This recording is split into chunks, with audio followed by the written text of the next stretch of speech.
Hey there, you looking kinda cute. Please consider subscribing and check out our Patreon for more. Enjoy the video. I was a normal boy from a middle-class family for the first years of my life, except for one very strange thing about my family. At least once a month, the men in my family would go somewhere just for men. Every 3-day weekend, you could count on them to be at these events. My dad would go away by himself on the weekends until my brother John was old enough. After that, John went with my dad on their only trips together. When I talked to my cousins, I found out that all of my uncles did the same, as had any of my male cousins who were old enough. I asked my mom why my dad just got up on the weekends and left. She told me that it just gives the men a chance to get away from everything going on in the outside world. Then she went on to give a more detailed explanation. These trips have been in your dad's family for 4 generations.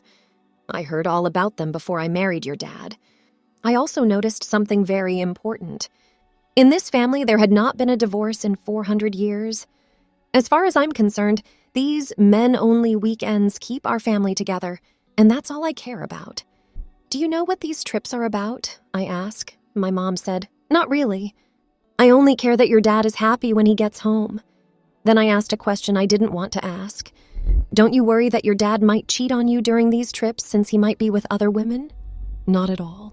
When your dad and I got married, I signed a contract that says my husband will stay faithful to me and only me as long as I let him and my sons go on these trips without asking them about them. I've never broken my end of the deal, and as far as I can tell, neither has your dad. When I asked my brother, all he would say was, I can't talk about the trips. My dad told me, I can't tell you until the first time we go out with you. It's my birthday tomorrow, and it would be my first time. Since it was still summer break and I hadn't gone back to school yet, the first thing I did when I woke up on my birthday was meet with my Uncle Ben, who is a lawyer by trade. At this meeting, neither my father nor my brother were there. Ben began, Dean, I want to tell you a few things. It's about the only trips the men get to take, right? I asked. It is, yes. I won't say anything else about the weekends. He told me that it was mostly to get the paperwork out of the way. Why would you need paperwork just to go somewhere? I was interested. Ben said, First, we need to set up your trust fund, then the other men in the family need to sign your contract. What bank account? I said, This is the first time I've heard of a trust fund. Each male family member under 21 years old has his own trust fund. It will be given to you on your 21st birthday. That is, if you keep the agreement you signed today. How much money is there? What's the deal, the one I make with my family members? The trust fund is for a total of $100,000. And yes, the contract is between family members. Why would they take the money from the trust? I was interested. The contract says that you can't talk about our trips with anyone other than the men in the family. If you do, your trust fund will be taken away. We also don't talk to each other about the trip outside of the lodge. Your dad and brother don't talk about them, do they? Ben told me that they don't even talk about it when they're alone together. What's so secret about these dates? Who, anyway, set them up? I did ask. I don't know why everything is so secret. Micah, your great-great-grandfather, started the trips with his brothers and other male family members. I've noticed that you and my uncles who married into the family go on these trips. What gives? We were asked to go on the trip right after we got married and joined the family. We also have to sign a contract and set up a trust that can be cashed in after 8 years. So my sister will never get any money if she doesn't get married. If a girl doesn't get married by the time she turns 25, she will get the same amount. What happens if I just say, to hell with the trust fund, and tell the truth? There are other punishments, but I haven't heard of anyone who doesn't want to go on the trips. Before you even think about breaking the contract, I think you should go on your first date. You see, I thought it was a crazy idea when I heard about these trips, until I went on my first trip. Then, a year after the wedding, I realized that they help keep your aunt and I very much in love. It also helps fathers and sons get along better. I've been having a terrible time with your cousin Brian. I've seen how these outings have worked with other people, but I can't take Brian until November 9th. That's when Brian's first outing will be. On a calendar, I'm crossing off the days until then. We talked for another hour before Uncle Ben handed me the contract to sign. As he was leaving, Uncle Ben said, I'll see you on Friday, Dean. Something else was said, but I didn't hear it. Now I couldn't stand having to wait. It felt like Christmas Eve every day. We all remember having trouble falling asleep on Christmas Eve when we were kids. At last, it was Friday. I started keeping track of the time. I knew for sure when we were going to leave for the trip. Dad always left right around 4 o'clock in the afternoon. While I was waiting, I thought of something and asked John about it. Shouldn't we be getting ready to leave? We have everything we need. He said everything will be taken care of. It seemed as though time had stopped. Sometimes it felt like an hour had gone by, but when I looked again, it had only been 5 minutes. At last, the clock struck 3. Just 1 hour left. Just think about the last hour of school before summer break and multiply it by 10. You can understand what I was feeling. John just sat there while I moved around. He finally told me, "Don't worry, Dean, it's almost time to go. When we get where we're going, you'll see that the wait was worth it." Finally, I heard my dad's car pull into the driveway. John said, "It will take him 10 minutes to change clothes, and then we'll go." We were all in the car after 10 minutes. Dad, John, and I talk the way every family does when they travel. Even though I tried to get people to talk about the trips, no one did. We drove for 2 hours, and the last half hour was through thick woods. My dad finally said, "We're here." "Here?" I said, "All I see is a barbed wire fence. The family is the owner of the land on the other side of the fence. John told me that the lodge where we will stay is 1.5 miles up this road. Since everyone will be there for the weekend, my dad reminded my brother that the 3 of us will share my room." John must have noticed that I was looking doubtful. "We usually have separate rooms on a normal 2-day weekend. Don't worry, if you have to share a room, it doesn't make any difference. We made it to the lodge at last. This wasn't any old hotel. I thought it was a small place that could only fit 10 people, but it was big enough to fit over 200 people without being too crowded. This is ours, I found out. Dad said that the family owns the lodge and the 2,000 acres around it, so that we can be completely alone." Let me say more about what my Uncle Ben said to me 3 days ago. Ben said that the family is not very wealthy, but they have everything they need. Why does my family act like middle-class people if we are rich? I was interested. I asked this question because people with so much money that they treat people who don't have money like third-class citizens have rubbed my middle-class nose the wrong way. This question has been answered for at least 8 generations. Back then, your ancestor Matthew Smith decided that his children should make their own way in the world and not rely on him. Ben told me that his dad set up the estate so that the money goes to the whole family and not just one person. Does that mean that when I finish college, I'll have nothing? I did ask. No. You'll start with your trust fund. Second, your family will pay for your college for as long as it takes, even if you want to go to medical school. He must have heard that I was considering becoming a doctor, so they won't have to pay back any student loans. Third, you can borrow money from the family fund without worrying that the bank will foreclose on you. You'll pay back these loans, but only when you can afford to, not when you have to. College and loan money are available to both men and women, as well as widows and widowers. Another thing we don't talk about is the family fortune.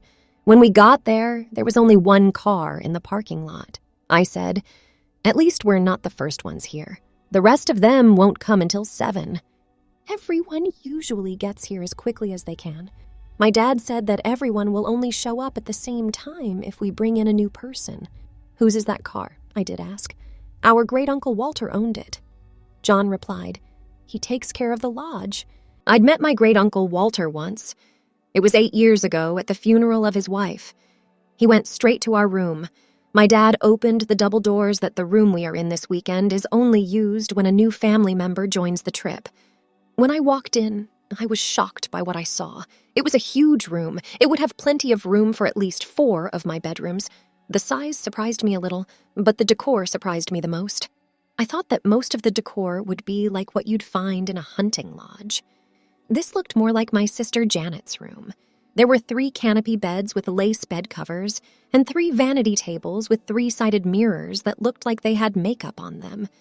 The walls were a light pink color, and the carpet was a very pale pink. Like I said, the room looked like it was more for a woman than a man. "Dean, let's sit down and talk," my dad said, pointing to one of the vanity chairs. "Why don't you get dressed in the bathroom while Dean and I talk?" "Sure, Dad," said John as he left, taking some things from the chest of drawers and something I hadn't seen before from the closet. He asked me, "I want to ask you a question, and I want you to tell me the truth. Have you ever tried on your mom's or Janet's clothes?" I tried to answer in a mumble. "I want the truth, Dean. Have you tried on any of their clothes?" He said it in a loud voice. I said it out loud. "I have, yes." Then I got a red face. "Don't worry, you're not in trouble. He told me that both your mother and I know you have, and I'm not sure about Janet, but I think she does too. Why haven't you said anything before if you know?" I did ask. "Let's just say that I know and that I'm glad you tried on those clothes for now."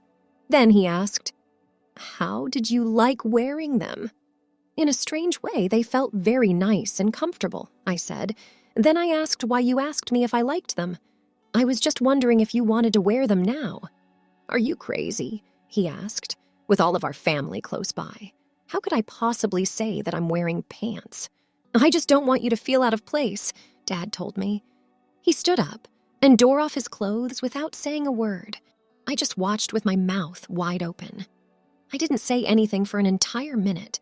Under his male clothes were a bunch of female undergarments.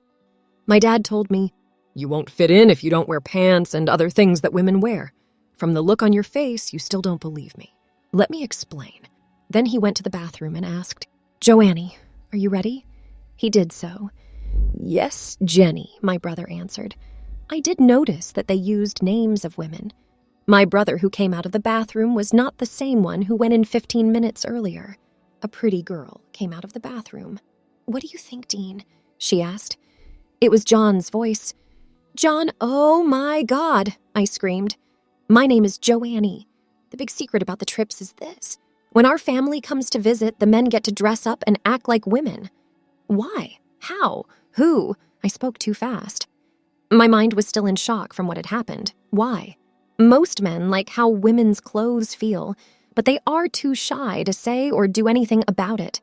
Who is Micah, my great-great-great-grandfather?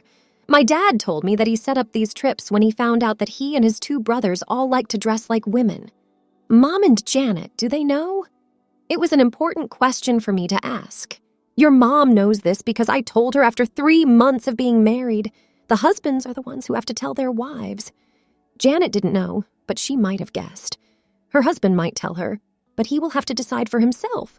Why would Mom let this happen? I did ask.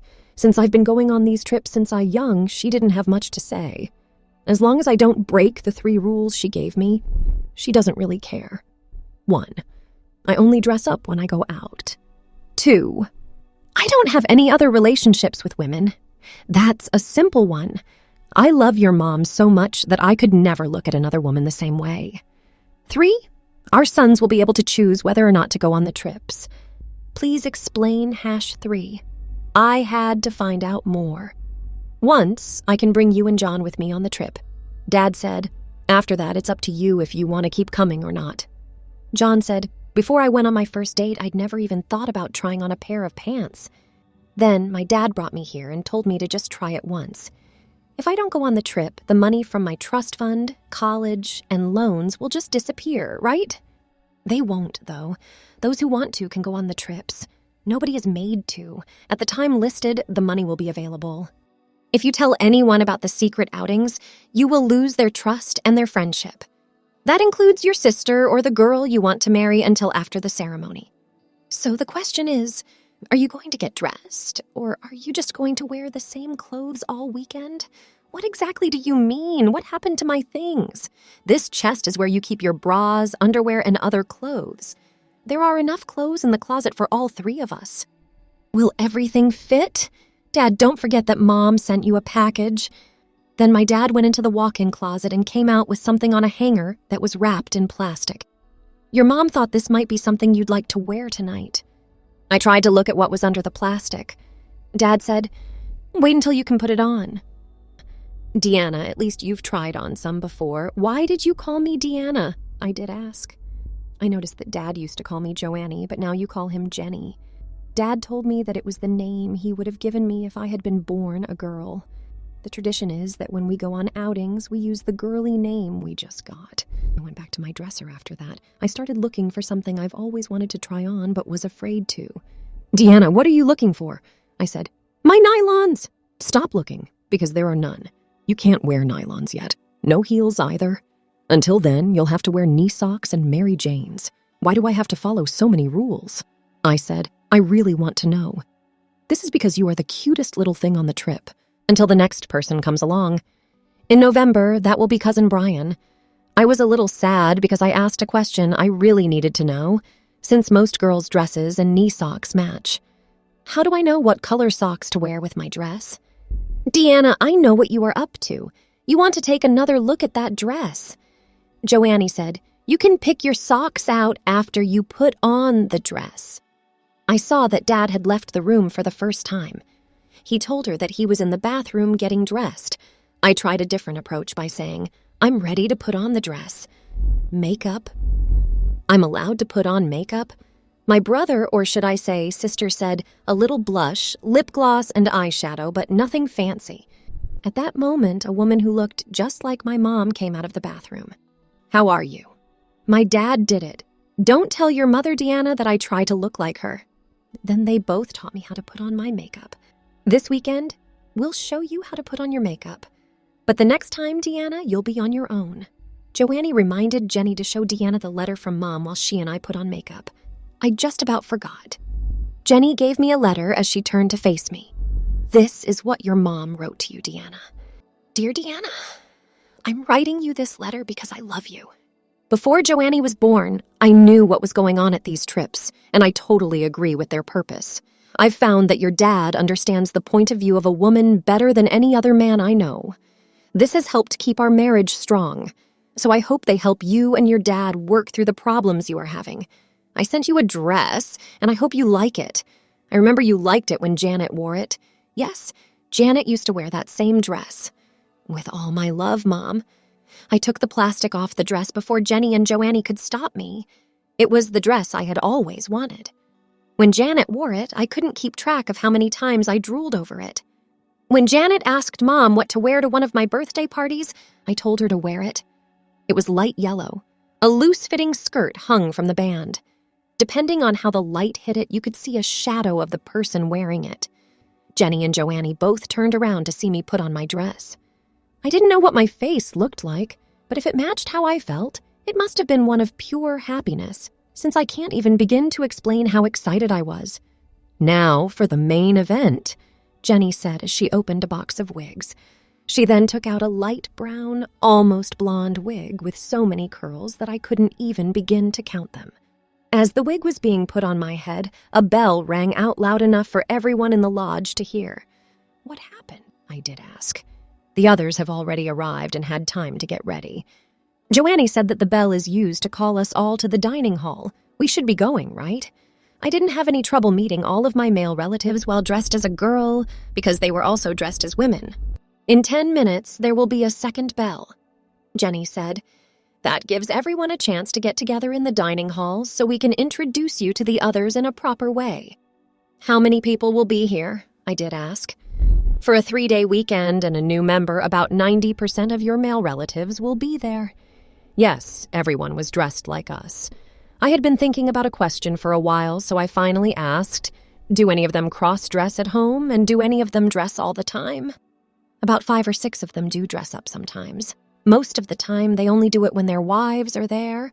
Only Uncle Walter wears clothes all the time. Jenny said that was one of the reasons he was in charge of the lodge. "Jenny, you forgot to bring the picture," Joannie cried out. "Photograph." "Are you going to take my picture?" I was a little surprised. "Dressed this way?" Jenny said that when everyone goes on their first family trip, a picture is taken of them for the family photo album. All the way back to Micah and his brothers, the album goes. Joannie said, "This way you can see what everyone looked like the first time." The second time, the bell rang. That's our signal. Dad turned to me and said he had more to say. "Deanna, I want you to wait outside the dining hall until I call your name. Joannie told me not to worry because all first-timers have to wait outside. So I stood there as my father and brother, who were wearing different clothes, went into the dining hall. I wasn't kept waiting for too long. Ladies, I'd like to introduce you to the men's only outing, Deanna. Then I walked into a room full of my male relatives who were dressed as women.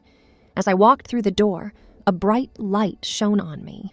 As you can see, she's gotten used to the way we live here at the outings. Before I could go to a table, my dad told me, "Deanna, stay right where you are." The others want to come up to you and tell you who they are. Most of them were guys whose names I knew. Both of their male and female names were used. The first person I recognized was my Uncle Ben. "I'm your Uncle Betty, and my name is Deanna." Rose, who had just married my cousin Charlotte in June, was the last person to talk about herself. "I'm glad to see you. Last month was my first time going out. Now that you're here, I'm no longer the new little darling." That's how I began taking my family on trips. We just pretended to be women without worrying that anyone would find out. We did girly things around the lodge and even did some things outside the lodge, but still on the same property, like swimming in one-piece bathing suits or bikinis in our own little lake, or ice skating on our own ice rink in dresses made for ice skating. We went on the trips so we could be ourselves around other women. By the time I went out with my dad again, a month later, we had worked out our differences. We even fought less with Janet. That happened about 25 years ago. Today, I'm driving to the event, but I have a couple of people with me. Just a week before, my twin boys Danny and Denny became old enough, so now it's their time to dress. Thanks for watching. Check out Patreon if you want to have early access to the other parts. If not, it will be online in a couple of days.